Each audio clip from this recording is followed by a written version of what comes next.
तो दोस्तों आज हम पढ़ेंगे अपने सीएसएस के ट्यूटोरियल में एट्रीब्यूट फंक्शन के बारे में पढ़ेंगे। इसको हम कहाँ पर यूज़ करते हैं, इसका हम प्रैक्टिकल करके देखते हैं। मैंने एक फ़ाइल ओपन की हुई है जो हमने पिछले ट्यूटोरियल में बनाई थी। मैं आपको सेव करके दिखाता हूँ। ये देखें, ये हमने एक फ़ाइल बनाई हुई है।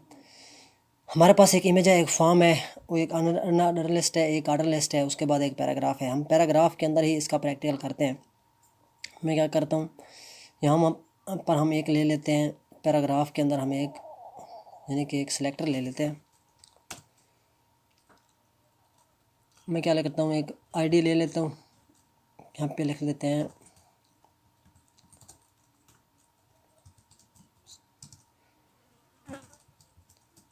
Function, attribute function. मैंने इसमें वैल्यू लिख दी एट्रीब्यूट फंक्शन। अब हम क्या करते हैं, अब अगर हमने इसको शो कराना है अपने एट्रीब्यूट फंक्शन के ज़रिए तो वो कैसे कराएंगे। इस पैराग्राफ के अगर हमने शुरू में या एंड में लिखना है, यानी कि फर्स्ट और एंड में अगर मैंने इसको लिखना है तो क्या करेंगे, सूडो एलिमेंट्स का यूज़ करेंगे। यानी कि पैराग्राफ है, उसके अंदर जो सूडो यानी कि एलिमेंट आता है बिफोर, अगर हमने इसको पहले यूज़ कराना है तो बिफोर लिखेंगे। इसके अंदर आता है कंटेंट, जिसके ज़रिए हम इस क्लास को यूज़ करते हैं। यानी कि सूडो एलिमेंट्स को यूज़ करने के लिए हम क्या करते हैं, कंटेंट प्रॉपर्टी का यूज़ करते हैं। इसके अंदर हम एट्रीब्यूट्स अपना लगाएंगे, एट्रीब्यूट फंक्शन। तो अब इसके अंदर हम अपनी लिखेंगे वो सिलेक्टर जो हमने पैराग्राफ के अंदर लिखा था, यानी कि उसके अंदर जो हमने आईडी लगाई थी। ये देखें, ये जो हमने आईडी लगाई है, ये आईडी हम इस यहाँ पर लिख देंगे इस फंक्शन के अंदर। तो उसके बाद अब इसका कलर क्या कर देते हैं, इसका कलर मैं कर देता हूँ येलो। उसका बैकग्राउंड कलर भी चेंज कर लेता हूँ,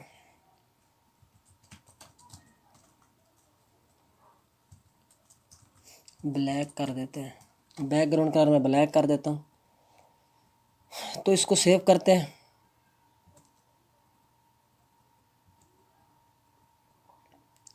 ये देखें, ये जो पैराग्राफ के फर्स्ट में क्या आ चुका है हमारा, यानी कि हमारा जो आईडी थी उसकी जो वैल्यू आ रही थी वो हमने एट्रीब्यूट्स फंक्शन के ज़रिए यहाँ पर इसको क्या कराया है, कॉल कराया है पैराग्राफ के फर्स्ट में। तो अगर हमने इसको एंड में अगर लगाना है अपने इस वैल्यू को, तो हम सूडो एलिमेंट्स आफ्टर के ज़रिए इसको लगा सकते हैं। मैं यहाँ पे क्या करूँगा, यहाँ पे हम बिफोर को हटा के, बिफोर पहले आता है, ठीक है, पैराग्राफ से पहले अगर हमने कोई चीज़ लगानी है, अगर पैराग्राफ के हमने बाद में कोई चीज़ लगानी है तो आप उस वक्त क्या करते हैं, आफ्टर लिखते हैं। मैंने आफ्टर लगाया। अब जो वैल्यू आ रही थी ये हमारे एंड में आएगी, पैराग्राफ के एंड में। ये देखें, ये देखें, अब हमारी जो आ रही थी, मैंने इसका कलर क्या क्या था, येलो, और इसका बैकग्राउंड कलर ब्लैक क्या था, ये हमारे पास एंड में आ रही है। अब हम क्या करते हैं, एक हमारे पास हम अपनी मर्ज़ी का कोई भी एट्रीब्यूट्स भी बना सके यहाँ पर कॉल करा सकते हैं। यानी कि हमारे पास HTML फाइल में एक फैसिलिटी मिलती है हमें, वो क्या है कि हमें एक डाटा हाइफन मिलता है। उससे हम क्या करते हैं, अपनी मर्ज़ी का कोई भी एट्रीब्यूट यहाँ पर यानी कि डिफ़ाइन कर सकते हैं अपनी मर्ज़ी के मुताबिक। यहाँ पे लिखेंगे डाटा हाइफन, उसके बाद हम अपनी मर्ज़ी का कोई भी नाम यहाँ पे लिख देते हैं। मैं लिखता हूँ CR7 मिसाल के तौर पे, ठीक है, CR7 मैंने लिख दिया। अब हमारा एट्रीब्यूट बन गया CR7, डाटा हाइफन CR7। अब हम इसको कॉल करेंगे तो ये हमारी वैल्यू, ये भी हमारी वैल्यू क्या होगी। अब इनकी इसमें मैंने आईडी को हटा के यहाँ पे लिख देता हूँ डाटा हाइफन CR7, ठीक है। अब भी ये वैसे काम करेगा जैसे पहले काम कर रहा था। ये देखें, ये वैसे ही आ रहा है, ठीक है। हम अपनी वैल्यू चेंज भी कर सकते हैं। हम यहाँ पे कोई और चीज़ भी लिख दे, मैं आपको लिख के दिखाता हूँ। यहाँ पे क्या हम करते हैं, मैं यहाँ पे इसको हटा के कोई और चीज़ लिख देता हूँ।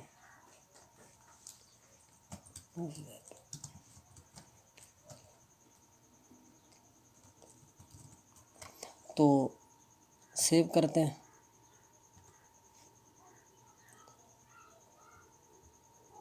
ये देखें, अब हमारी वैल्यू चेंज हो गई है।